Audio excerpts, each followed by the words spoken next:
Dua ayat Tuhan ini, firman Tuhan ini berbicara tentang hubungan. Ya. Nah, dalam kitab suci ini adalah hubungan antara seorang tuan dengan budaknya. Nah, hubungan tuan dan budak itu hubungan yang sangat dekat karena budak pada masa tersebut itu menjadi milik daripada tuannya. Nah, dalam perkembangannya, nah perbudakan itu telah dihapus. Nah, perbudakan di Inggris ya atau di dunia Barat itu sesungguhnya penghapusan itu dimulai oleh orang Kristen. Itu seorang bernama Wilberforce. Ya. Nah, jadi agama Kristen itu yang memperjuangkan ya, supaya perbudakan itu akhirnya dihapuskan. Jadi pada masa kita sekarang itu secara resmi itu tidak ada lagi namanya perbudakan. Tetapi dalam kehidupan kita sehari-hari itu ada hubungan yang lebih longgar, yaitu antara majikan kita dan kita. Ya antara pimpinan kita dan kita. Antara atasan kita dan kita. Jadi yang dibicarakan di Alkitab ini memang adalah tentang tuan dengan budaknya yang mempunyai hubungan yang sangat dekat sekali karena ada hubungan pemilikan. Tapi dari sini kita mau ambil pelajaran untuk hubungan kita sekarang yang jauh lebih longgar. Ya, karena kita sama majikan, sama atasan, sama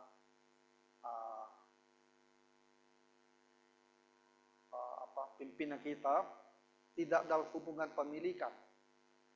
Tapi bagaimanapun juga mereka itu ada orang yang di atas kita dan kita bekerja sesuai dengan perintah yang mereka berikan. Jadi saya pikir di sini kita bisa menarik beberapa pelajaran ya bagaimana kita perlu bersikap. Nah, firman Tuhan ini memberikan instruksi yang baik untuk kita semua. Ya, semua orang yang menanggung beban perbudakan hendaknya menganggap tuan mereka layak mendapat segala penghormatan. Nah, ini pertama. Kita yang mempunyai majikan atau kita yang mempunyai atasan, ya, kita harus menganggap mereka itu adalah orang yang layak untuk dihormati. Masa kita sekarang ya, hubungan pekerja dengan majikan seringkali itu sangat buruk. Ya. Hubungannya itu seperti permusuhan. Ya. Jadi pekerja selalu merasa bahwa mereka itu dieksploitasi, bahwa mereka itu dimanfaatkan. Jadi dengan majikannya, dengan tuannya, itu benar-benar dirasakan hanya transaksi jasa gitu. Kamu bayar saya ini, ya saya kerjakan ini. Tak lebih daripada itu. Ya tak ada rasa hormat pada majikannya, tak ada hormat pada atasannya. Itu hampir seperti ini sekarang ya dengan orang-orang yang bekerja. Dan saya rasa bagi kita orang Kristen ini bukan hal yang tepat. Kalau kita mau bekerja dengan seseorang, majikan kita, kalau kita mau bekerja di bawah pimpinan seseorang, kita kan yang melamar kerja. maka belajarlah menghargai majikan dan pimpinan kita. Bagaimanapun juga mereka adalah orang yang berotoritas di atas kita. Maka biarlah kita belajar dari firman Tuhan ini, hargai mereka dan hormati mereka. Lalu kenapa firman Tuhan mengajar kita harus bersikap seperti ini? Agar nama Allah dan ajaran kita jangan dihujat orang. Artinya apa? Artinya ada norma sosial bahwa budak itu harus menghormati tuannya. Dan kalau kita terapkan untuk situasi masa kini, ada kesepahaman bahwa orang yang bekerja, dia harus menghormati bosnya, majikannya, atau pimpinan atasannya.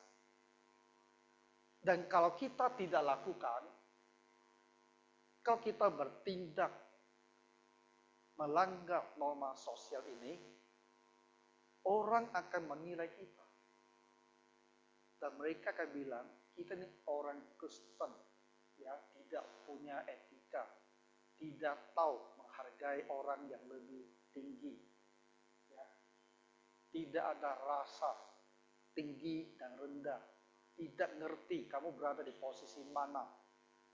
Nah, ketika orang menilai kita demikian, dan mereka bilang kamu tuh orang Kristen, tapi sikapnya buruk seperti ini, maka Allah, nama Allah itu yang dihujat orang. Nama Allah itu yang dibuat malu. Karena kita mengaku Kristen. Ya, kita membawa nama Tuhan bersama kita. Kalau kelakuan kita buruk, dan mereka bilang kamu orang Kristen kelakuan buruk. Jadi nama Allah itu yang dihujat orang. Dan ajaran kita, doktrin, ajaran ini adalah doktrin. Ajaran kita dihujat orang. Mereka akan bilang orang Kristen itu tak punya ajaran. Orang Kristen tidak bisa membedakan tinggi dan rendah, pimpinan dan pekerja. Tidak bisa bedakan, sehingga sikapnya begitu buruk.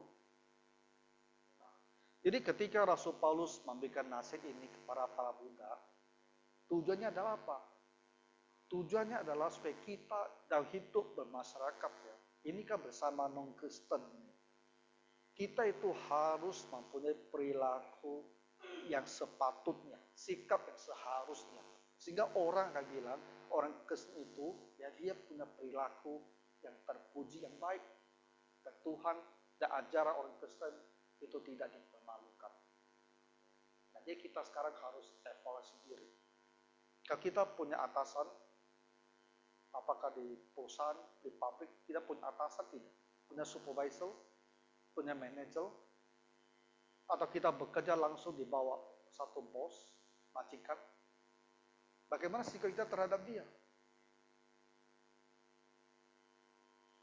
Kita tak berbicara apakah mereka yang di atas itu, bagaimana mereka berkelakuan atau bersikap terhadap kita. Itu ada isu yang satu lagi. Ya, firman Tuhan juga mengajar, ya. Nanti di sini juga ada sedikit disinggung. Bagaimana kita yang jadi pimpinan harus memandang yang di bawah seperti apa. Jadi yang penting adalah kita yang mempunyai pimpinan, kita harus berusaha berhubungan baik dengan mereka, hargai mereka, dan hormati mereka.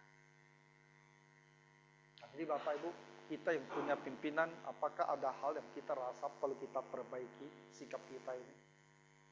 Supaya orang tidak menganggap kita ini orang Kristen, ya, yang jelek sekali. Nah, itu pertama, ya. Lalu di ayat kedua dikatakan, nah, jika Tuhan mereka adalah seorang percaya, tadi itu pimpinan kita tuh non-Kristen. Nah, kalau dia itu seorang Kristen, kita diminta lagi, lebih jauh lagi. Ya, sikap kita harus lebih baik lagi. Kalau tadi secara umum kita harus menghormati mereka. Kalau dia adalah seorang Kristen, janganlah ia kurang disegani karena bersaudara dalam Kristus.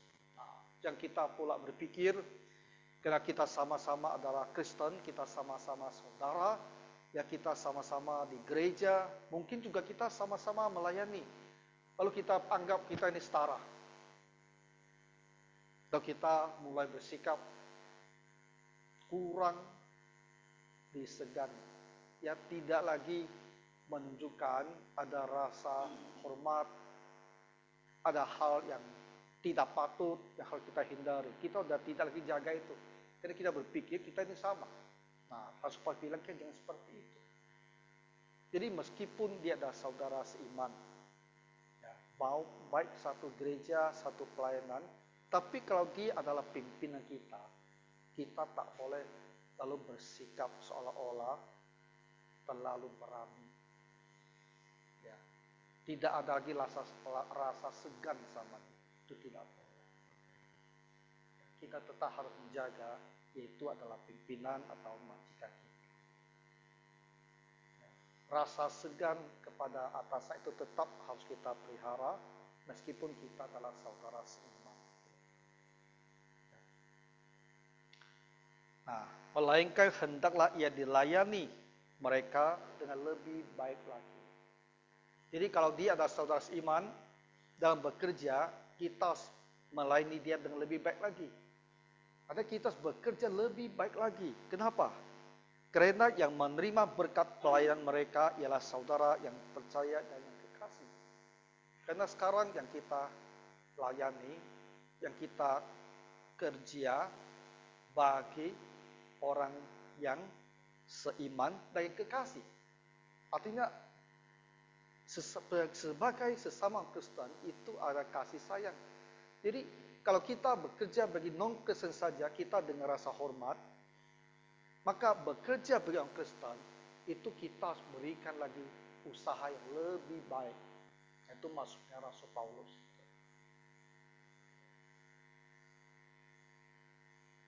Bisa kan dipahami? Nah, sekarang satu hal sedikit. Bagi kita yang jadi majikan, yang jadi pimpinan, yang jadi atasan, bagaimana kita memandang mereka yang bekerja di bawah otoritas kita.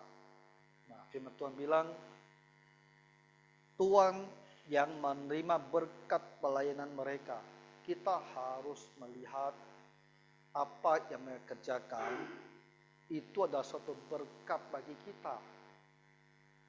Nah, jadi jangan pula kita hanya berpikir, ya kamu harus kerja karena kamu digaji. Memang benar, orang digaji harus kerja itu benar. Ya, tapi kita orang Kristen, selain kita melihat bahwa ini ada bagian yang harus dikerjakan karena dia dibayar untuk itu, kita harus bersyukur ya, bahwa itu juga ada suatu berkat bagi kita. Apa yang dia kerjakan bagi kita. Kita mau bersyukur untuk apa yang dia kerjakan. Dia orang Kristen melihat bawahannya yang bekerja bagi dia itu tidak hanya sebagai ya kerja karena gaji yang kita berikan, tapi kita juga mau melihat apa yang dia kerjakan dan sesuatu berkat bagi kita. Jadi kita juga belajar untuk bersyukur. Makanya dengan bawahan kita pun, ya kalau orang bekerja bagi kita suatu hal yang baik, ya tidak salahnya kita bilang terima kasih juga. Ya jangan pikir itu kan harus dia kerjakan, itu memang tugas dia dibayar untuk itu. Memang benar, tapi kita bisa lebih daripada itu. Ya, bilang terima kasih, tunjukkan bahwa kita bersyukur, karena itu adalah berkat pelayanan mereka bagi kita. Nah, jadi dua ayat ini, ya Rasul Paulus mengajak kita hal yang sangat-sangat praktis. Ya. Dasarnya itu ada kasih, hubungan. Ya. Dalam bekerja dengan siapapun itu selalu ada kasih. Ya. Jangan hanya menganggapnya sebagai suatu kontrak jual jasa. Itu sikap yang sangat buruk itu pada masa kita sekarang. Dan orang itu betul-betul bilangnya hanya jual jasa. Ya. Sehingga sedikit saja tidak beres, ya itu bisa demo, tuntut, bakar-bakar pun terjadi. Itu sangat buruk. Ya, karena kerja itu telah direduksi ya, direndahkan, diturunkan hanya untuk jual tenaga saja, tak ada lebih daripada itu. Apa gunanya berpikir seperti ini? Yang kerja tidak gembira, yang kerja tidak senang karena tidak gembira, merasa aku jual jasa, aku dieksploitasi, aku dirugikan, aku dimanfaatkan, dia tak happy, tiap hari tak happy. Yang kasih kerja juga tidak senang, ya, dia merasa aku kasih uang nih, kamu harus kerja, terus dituntut, ya, tanpa rasa syukur bahwa ada orang bekerja begini. Akibatnya apa? Dua pihak kerja tidak happy. Ya, sedikit saja masalah, main hakim, main keras, main ke pengadilan, main tuntut menuntut.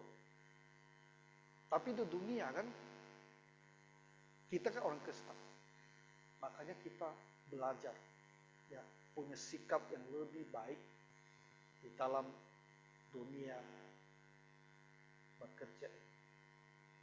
Ya Tuhan kiranya menolong kita semua. Mari kita berdoa. Bapa Surgawi, kami bersyukur karena kami bisa memberikan kerja, dan kami juga bisa menerima pekerjaan. Bantulah kami Tuhan untuk berubah, sehingga kami bisa membangun hubungan dengan atasan maupun dengan bawahan, dengan majikan maupun dengan karyawan.